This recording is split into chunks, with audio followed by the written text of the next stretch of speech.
Hello and नमस्ते everyone. सो राजस्थान में प्रजामंडल आंदोलन उसके आज हम कुछ क्वेश्चंस करेंगे। एक्चुअली आज लाइव नहीं आ पाए due to some urgent work, so this is a recorded video, लेकिन सभी इंपॉर्टेंट क्वेश्चंस हम आज इसके अंदर डिस्कस कर लेंगे। ठीक है, तो देखिए सबसे पहले फर्स्ट क्वेश्चन पर आ जाते हैं। आप इसका जो वीडियो है, एक्चुअली आज मैं इसको थोड़ा सा आपको समझा नहीं पाऊँगी, तो प्रजामंडल का जो वीडियो है वो आप देख सकते हैं। मैं कलर थोड़ा चेंज कर लेती हूँ, ब्लू ले लेते हैं। तो जो प्रजामंडल आंदोलन का आप वीडियो जो है वो देख सकते हैं, राजस्थान जीके इन हिंदी की प्लेलिस्ट है। ठीक है, तो उसके अंदर आप प्रजामंडल की 2 वीडियोस हैं, जिसके अंदर कुछ तो देखो मैंने कल डिस्कस कर लिए थे और कुछ पार्ट रह गया था, तो आप वो दोनों वीडियोस जो हैं वो डबल स्पीड पे करके देख सकते हैं और फिर ये क्वेश्चंस आप लगा कर देख सकते हैं। आज मैं वो रिवाइज़ नहीं करवा पाऊँगी। ठीक है, चलिए तो अब हम आगे स्टार्ट करते हैं। सबसे पहले देखिए, सुशीला और भगवती का संबंध किस प्रजामंडल से था? तो देखिए आंसर इसके साथ साथ ही हैं, क्योंकि थोड़ा सा आज टाइम की भी कमी है और इस पीडीएफ में आंसर साथ में ही है, तो कोई बात नहीं। तो देखो मेवाड़ प्रजामंडल है ना, मेवाड़ प्रजामंडल, जो कि कल मैंने आपको पूरा समझाया भी था। तो ये सुशीला और भगवती जो है वो मेवाड़ प्रजामंडल से संबंध इनका है। ठीक है, इसका जो पूरा एक्सप्लेनेशन है वो वीडियो के अंदर है, आप वो देख लीजिएगा, क्योंकि बहुत सारे क्वेश्चन हैं तो हम क्वेश्चन ही करेंगे सिर्फ। 1941 में नगर पालिका चुनावों में लोक परिषद को बहुमत दिलाने पर जोधपुर में नगर पालिका के अध्यक्ष कौन चुने गए थे? तो जय नारायण व्यास। ठीक है, तो जोधपुर में कौन थे? जय नारायण व्यास थे, ये आप ध्यान रखेंगे। ठीक है, जोधपुर के नगर पालिका अध्यक्ष कौन चुने गए थे? जय नारायण व्यास चुने गए थे। बरड़ जो बूंदी से, ठीक है, बरड़ और ब, ठीक है, बूंदी से आपको ध्यान रखना है। बरड़ जो है वो बूंदी प्रजामंडल से रिलेटेड है। तो बरड़ किसान आंदोलन किस प्रजामंडल से संबंधित है? जिसमें पंडित नैनू राम शर्मा, तो मैंने आपको बोला था कि बूंदी जो है, और जहाँ पे आप जो है वो याद कर सकते हो ब वर्ड को रिलेट करके, तो नैनू राम शर्मा भी बहुत बार पूछे गए हैं, बरड़ भी काफ़ी बार पूछा गया है, तो इसका आंसर बूंदी प्रजामंडल जो है वो रहेगा। धौलपुर प्रजामंडल की स्थापना कब हुई थी? पहली बात तो 1936 में हुई थी, और इसके प्रथम अध्यक्ष कौन थे? तो धौलपुर के थे कृष्णदत्त पालीवाल। ठीक है, तो क्या नाम ध्यान रखना है? कृष्णदत्त पालीवाल, ये नाम इंपॉर्टेंट है, सभी इंपॉर्टेंट क्वेश्चन हैं इसके अंदर। देखो कैसे याद रख सकते हो कि धौलपुर है ना, जो हम अगर कृष्ण भगवान के सामने जाते हैं तो हमें अपने पैर धोकर जाने चाहिए। ठीक है, इस तरीके से आप याद रख सकते हो। ठीक है, तो धौलपुर प्रजामंडल की जो स्थापना थी वो 1936 में ज्वाला प्रसाद जिज्ञासु ने जोहरीलाल इंदु, मूलचंद व कृष्णदत्त पालीवाल के सहयोग से की, और इसका जो प्रथम अध्यक्ष था वो पालीवाल को बनाया था। ठीक है, तो क्या क्या नाम ध्यान रखने हैं धौलपुर के अंदर?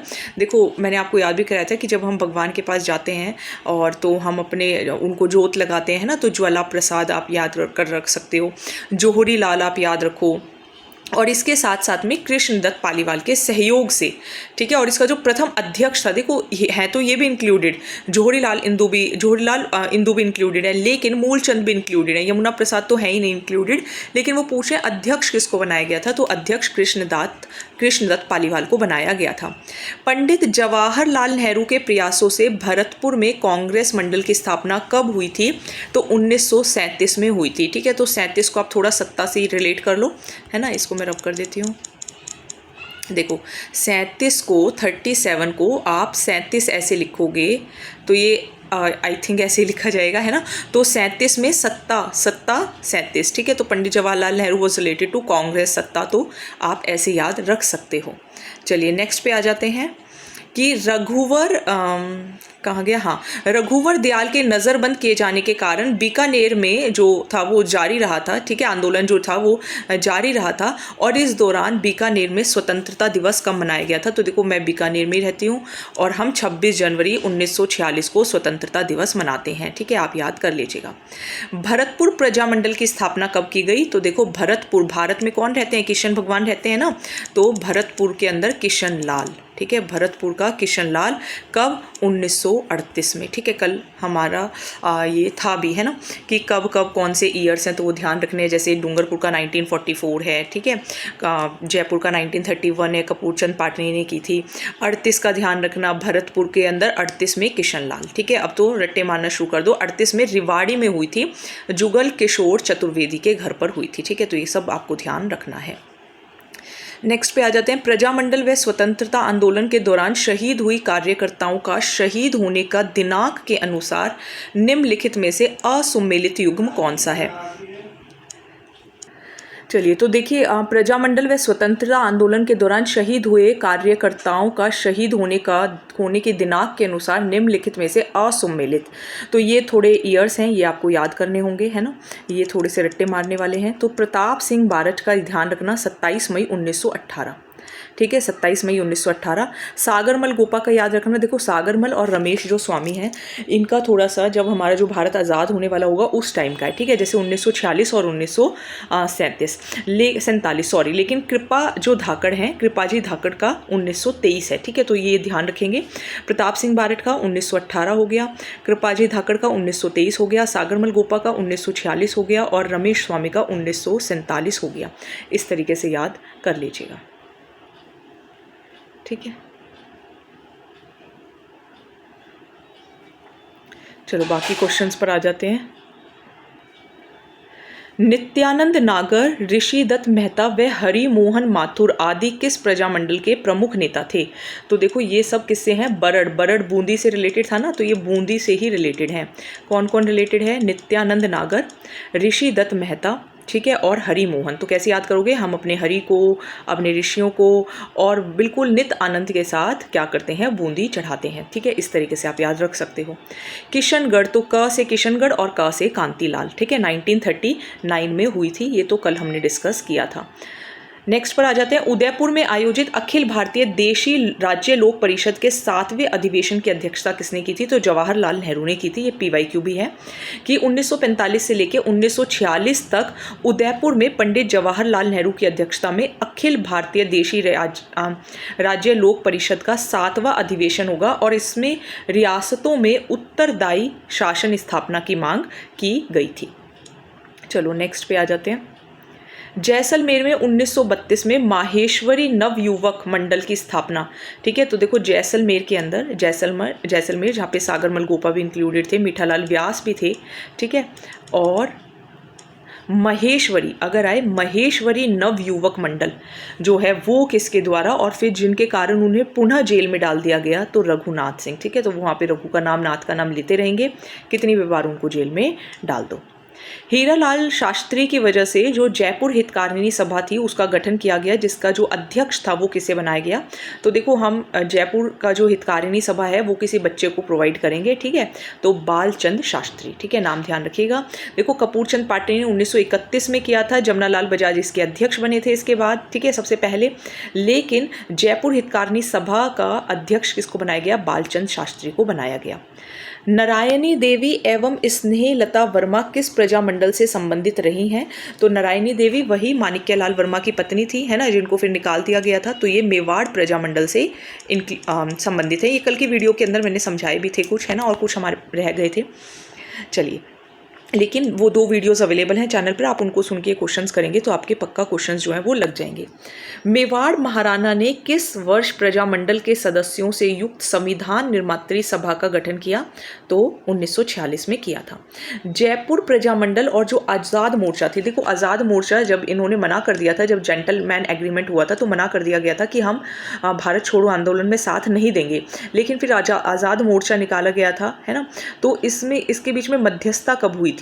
तो जयपुर प्रजामंडल और आज़ाद मोर्चा का जो विलय था वो कब और किसकी मध्यस्थता से हुआ था? तो 1945 में पंडित जवाहरलाल नेहरू की मध्यस्थता से ये हुआ था, ठीक है। तो ये अपने कुछ क्वेश्चंस हो गए हैं। चलो नेक्स्ट क्वेश्चन पे आ जाते हैं। निम्न में से कौन सा एक कथन सत्य नहीं है?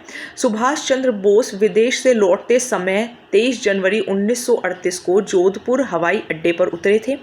दूसरा, बोस ने यानी कि सुभाष चंद्र बोस के इसी दौरान स्वतंत्रता आंदोलन में भाग लेने हेतु नौजवानों में उत्साह बढ़ते हुए कहा था कि सफलता प्राप्त करने का यही सुनहरा अवसर है जिसे हाथ से नहीं जाने देना चाहिए। विजय लक्ष्मी पंडित और सुभाष, ये विजय लक्ष्मी पंडित वही हैं जो कि इनकी जवाहरलाल नेहरू की शायद बहन थी ये, है ना।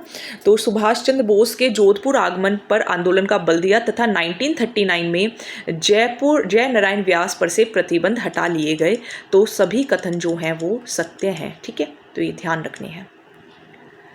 1947 में राज्यसभा और धारासभा, तो ये हमारे बीकानेर से रिलेटेड है, किस राज्य में 1947 में एक्ट पास कर द्विसदनीय व्यवस्थापिका राज्यसभा और धारासभा की स्थापना की गई थी? तो बीकानेर में हुई थी। आनंदमल सुराना, अभयमल मेहता, छगन लाल चौपासनी, ये सब किससे रिलेटेड है? मारवाड़ से रिलेटेड है। ये कल मैंने मारवाड़ और मेवाड़ तो आपको बहुत अच्छे से करा दिया था, बीकानेर भी करा दिया था, और जैसलमेर भी कराया था, और जयपुर भी कराया था, चारों ही कराए थे। कोटा प्रजामंडल के बारे में से कौन सा कथन सत्य नहीं है? तो देखो, कोटा प्रजामंडल के अंदर क्या हुआ था? उत्तरदायी शासन स्थापित करने का प्रस्ताव पारित हुआ था, ये बात सही है। 1942 में भारत छोड़ो आंदोलन के दौरान कोटा के हर्बर्ट कॉलेज एवं सिटी स्कूल के विद्यार्थियों ने हड़ताल किया, जुलूस निकाला, और 13 अगस्त को अभिन हरि, शंभू दयाल सक्सेना और बैनी माधव को गिरफ्तार भी किया गया था। ठीक है, तो कौन कौन है देखो कोटा के अंदर। चलो, तो 14 अगस्त 1942 को तिरंगे के साथ जुलूस निकाल रहे छात्रों पर और जनता पर पुलिस द्वारा गोली चलाने से जनता उत्तेजित हो गई और जनता ने कोतवाली को घेर कर उस पर तिरंगा फहरा दिया। लोगों व कार्यकर्ताओं ने कोतवाली को 3 दिन तक घेरा रखा था। ये सब सही है, और इसकी व्याख्या भी देख लो, जो फिर गलत है वो वाला मैं आपको बताती भी हूँ। कोटा में पहली बार जब महिला सम्मेलन हुआ तब उसकी अध्यक्षता शारदा भार्गव थी। ठीक है, तो कोटा के अंदर देखो शारदा माँ का आशीर्वाद लेकर ही पढ़ा जा सकता है, तो शारदा भार्गव। अब इसके अंदर देखो किशोरी देवी, तो किशोरी देवी इससे रिलेटेड नहीं थी। चलो, डूंगरपुर प्रजामंडल की स्थापना भोगीलाल पांड्या ने की थी, बिल्कुल की थी। हरिदेव जोशी, गौरी शंकर उपाध्याय व शिवलाल कोटड़िया के साथ मिलकर 1944 में की थी, 1944 में ही की थी। भोगीलाल पांड्या ने डूंगरपुर में वागड़ सेवा मंदिर व माणिक्य वर्मा ने सागवाड़ में खांडलाई आश्रम की स्थापना की थी, बिल्कुल की थी, क्योंकि मैंने आपको कहा था कि डींगे मारेंगे, भोगेंगे क्या, शाम को साग और खांड। 19 जून 1947 को रास्तापाल गांव में पाठशाला बंद करने पर सेंगा भाई और ये जो काली बाई थी और नाना भाई काट को पुलिस दमन का शिकार होना पड़ा, ये भी बिल्कुल सही है। लेकिन अंततः महारावल ने मार्च 1948 में अमृतलाल पाठक के नेतृत्व में लोकप्रिय सरकार का गठन किया, ये जो है वो गलत है। ठीक है, बल्कि इसका जो उत्तर है वो क्या होगा? गौरी शंकर उपाध्याय के नेतृत्व में। ठीक है, तो गौरी शंकर उपाध्याय नेतृत्व में गठन किया था। ठीक है, तो ध्यान रखना है डूंगरपुर के अंदर गौरी शंकर। बीकानेर प्रजामंडल में नेताजी दिवस कब मनाया गया? तो देखो बिल्कुल डबल डेट करनी है आपको, 23 जनवरी 1946। ठीक है, 23 जनवरी 1946। हाड़ौती प्रजा प्रतिनिधि सभा की स्थापना पंडित नेनूराम ने कब की थी? हाड़ौती के अंदर 1918 में की थी। ठीक है, तो ध्यान रखेंगे 18 19 हार्ड है ना, 18 और 19 ऐसे आप उल्टा करके थोड़ा सा याद कर सकते हो। बाल मुकुंद, तो अभी मैंने कहा था कि जो बाल होता है वो मर जाता है ना, कल मैंने आपको मारवाड़ प्रजामंडल बताया था, तब बताया था कि बाल मुकुंद मिस्सा जो होते हैं वो मर जाते हैं, है ना, तो भूख हड़ताल के कारण जब किसी बच्चे को खाना नहीं दोगे तो वो मर ही जाएगा। तो बाल मुकुंद और मारवाड़ मर जाते हैं, तो मारवाड़ से रिलेटेड है 1942 में। पूर्वी राजपुताना के राजनीतिक कार्यकर्ताओं का एक सम्मेलन कब व कहाँ आयोजित हुआ जिसमें सभी राज्यों में उत्तरदायी शासन स्थापित करने का प्रस्ताव पारित किया गया था?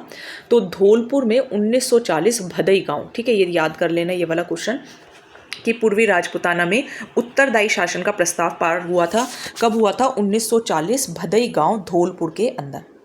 चलो 26वें क्वेश्चन पर आ गए हैं। अलवर सरकार ने किस जंगली सुअर मरने पर रोक लगा दी थी जिसके फलस्वरूप अलवर में जो किसान आंदोलन था वो शुरू हुआ था? तो 1921 में शुरू हुआ था। ठीक है, कब शुरू हुआ था? 1921 में। कुशलगढ़ प्रजामंडल की अध्यक्षता कब व किसकी अध्यक्षता में हुई? तो भंवर लाल निगम। ठीक है, तो भंवर जो होता है वो कुशल होता है अपने काम में। ठीक है, और 42। ठीक है, ये ध्यान रखेंगे। सुमेलित करते हैं, तो देखो इसके अंदर अपने पास ऑप्शंस में बीकानेर गोपीलाल यादव, चिरंजी लाल मिश्र, लक्ष्मी देवी आचार्य, हरि नारायण शर्मा। तो देखो मैंने आपको एक ट्रिक बताई थी कि हम अपने हरि को बहुत लव करते हैं, है ना, बहुत प्रेम करते हैं, तो अलवर का हरि नारायण शर्मा है।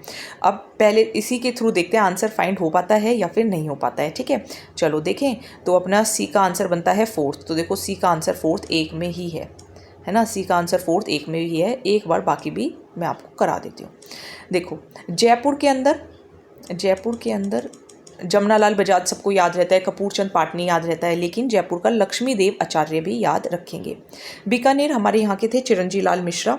अलवर के हो गए आपके हरिनारायण, भरतपुर के गोपीलाल यादव। ठीक है, भारत के अंदर कृष्ण है ना, और हिंदी की बात हुई थी और गोपीलाल। ठीक है, ये ध्यान रखेंगे। तो फर्स्ट, सेकंड, फोर्थ, थर्ड अपना आंसर रहेगा।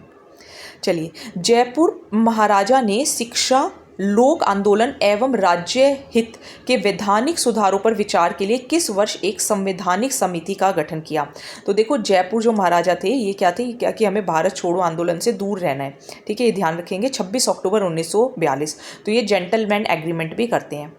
सर हरिलाल घोसेलिया और पुलिस आईजी संत सिंह का संबंध किस राज्य से था जो आंदोलन को कुचल देना चाहते थे, लेकिन वहाँ के शासक ने जनता से समझौता कर लिया था? तो कोटा थे। ठीक है, कोटा थे कि जिन्होंने, जनता ने उनको बिल्कुल घेर लिया था कोटा के अंदर, तो बहुत बुरा हाल हो गया था।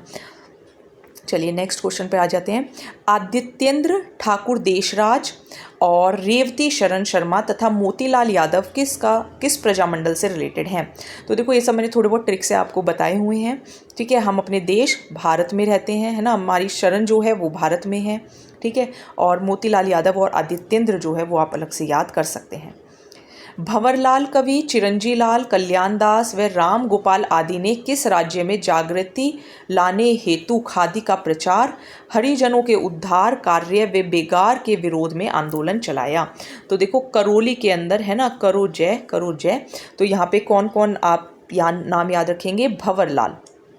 ठीक है, एक तो भंवरलाल, एक चिरंजीलाल, एक कल्याणदास और एक राम गोपाल। ठीक है, अब देखो सारे दो तो लाल हैं, है ना, दो लाल हैं, भंवरलाल, चिरंजीलाल। एक गोपाल पाल हैं, एक कल्याणदास हैं। थोड़ा बहुत लिख के आप लर्न कर लो, है ना, भचक्र। ठीक है, कुछ भी करके आप याद कर लो अब तो बस। गांधी उपवास दिवस जयपुर के अंदर। शाहपुरा में कौन थे इंक्लूडेड? गोकुलाल असावा थे। ठीक है, जयपुर शाहपुरा के अंदर किसकी अध्यक्षता में संविधान समिति जो थी वो बनाई गई थी, जिसे महाराजा सुदर्शन देव ने स्वीकार कर 14 अगस्त को लागू कर दिया गया था, यानी कि जस्ट फ्रीडम से एक दिन पहले। तो गोकुलाल असावा। बांसवाड़ा प्रजामंडल के प्रथम अध्यक्ष कौन थे? विनोद चंद कोठारी। तो ब से याद कर लेना, है ना, कि बांसवाड़ा लिखने से पहले आपको व लिखना पड़ेगा। तो विनोद चंद कोठारी। चलो नेक्स्ट पे आ जाते हैं। निम्नलिखित में से ऋषि दत्त, तो हम अपने ऋषि को बूंदी चढ़ाते हैं, तो बूंदी प्रजामंडल से रिलेटेड वो थे। चलो, तो 40 क्वेश्चंस थे। बीकानेर में निर्वासित किए जाने के बाद जो मघाराम वैद थे वो कलकत्ता में प्रजामंडल का उन्होंने पूर्ण गठन किया, और यहाँ निम्न में से प्रजामंडल का अध्यक्ष बनाया गया था। किसको बनाया था? लक्ष्मी देवी आचार्य को बनाया था। मघाराम वैद ने राजा के आतंक के कारण बीकानेर से बाहर जाकर स्थापना की थी, कलकत्ता में की थी। सागरमल की गोपा की जब हत्या हो गई, उनको जला दिया गया था, तो किस आयोग का गठन हुआ था? गोपाल स्वरूप पाठक। ठीक है, गोपाल स्वरूप पाठक के नेतृत्व में। भूरेलाल भैया, जिनको उपाध्यक्ष भी बनाते हैं, है ना, प्रीवियस ईयर क्वेश्चन है, तो ये कहाँ पर इनको प्रतिबंध लगा दिया गया था? मेवाड़ में लगा दिया गया था। तो ये हमने कुछ 40 क्वेश्चंस करे जो कि इंपॉर्टेंट क्वेश्चंस थे। आज थोड़ा लाइव नहीं कर पाए क्योंकि कुछ इंपॉर्टेंट वर्क था। ठीक है, लेकिन 40 क्वेश्चंस अपने हो गए हैं। प्रजामंडल अपना डन है। प्रजामंडल की 2 वीडियोस चैनल पर अपलोडेड हैं, आप वो देख सकते हैं, आपको काफ़ी हेल्प मिलेगी। Thank you so much. ज़्यादा से ज़्यादा रिवीजन करें। ठीक है, ज़्यादा से ज़्यादा फोकस रहें अपने एग्ज़ाम पे, और लाइक, शेयर और सब्सक्राइब ज़रूर कर लें। ठीक है, चलो धन्यवाद।